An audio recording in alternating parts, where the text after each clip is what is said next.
Okay, welcome back. Another part of the carp care series. I know I'm going single item by single item. That way you can fully understand what their uses are and how to properly use them. The next one, to most anglers who have fished for carp for many years, is kind of a no-brainer. But for the newer guy, they might just not understand this also. And I know I talked about that when I talked about the mats originally. But always have like a little water bucket. This one over here is a tracker collapsible bucket, and it breaks down real easy, and I fill it with water.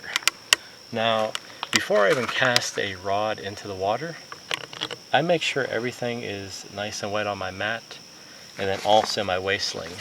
So all I do, I just go like that, and the way these mats are, they have a little ridge around it, so all this water is going to stay in the center and pull and stay in there. Now if it's a really hot day, you're going to want to repeat this step throughout the day as you see this drying out.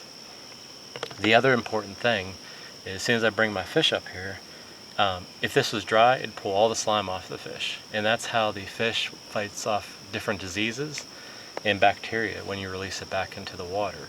So by this being all wet that we just put water on, as soon as the fish touches this, there's going to be no slime taken off the fish. So when you release it, it has a much better chance of survival and no bacteria or diseases from anything that might be in the water. So, and I always keep the bucket nearby. As soon as I bring the fish up here, even though I already have this wet, usually I just get over the fish just like that, just so I can ensure that fish is fully covered with water. There's not a single dry spot on it whatsoever.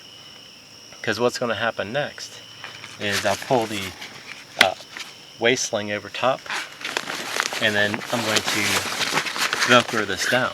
So you want to make sure it's completely wet underneath here while I go and hit the self timer on my camera. And you can use anything. You can use a gallon jug.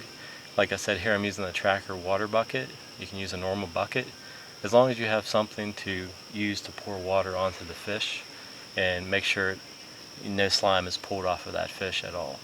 So that's going to be another part to the carp care series, just talking about the water bucket and why you use one and different varieties.